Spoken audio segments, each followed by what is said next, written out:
పూత రావడం అట్లా వస్తుంది కానీ రాలిపోవడం కింద జరుగుతుంది. మనకైతే పింజలు దిగలేదు ఎక్కువ శాతం. అవునులే, ఇప్పుడు మనం కొట్టిన తర్వాతే బాగా దిగుతున్నాయి.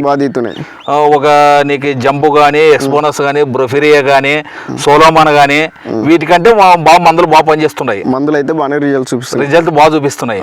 ఎందుకంటే ఇది చాలా మంది రైతులు చూపిస్తున్నాం. మనకు ఒక మాట అబద్ధంగానే వద్దు, ఎందుకంటే మనం పండే పైరులో ఉండము. ఇప్పుడు నువ్వు కంటిన్యూ 6 సార్లు వాడబట్టి మన దగ్గరే కంటిన్యూ 6 సార్లు వాడిన దానికి ఒకసారి చూసుకో ఇటు వరకు చేను ఆగిపోయింది అంతకుముందు.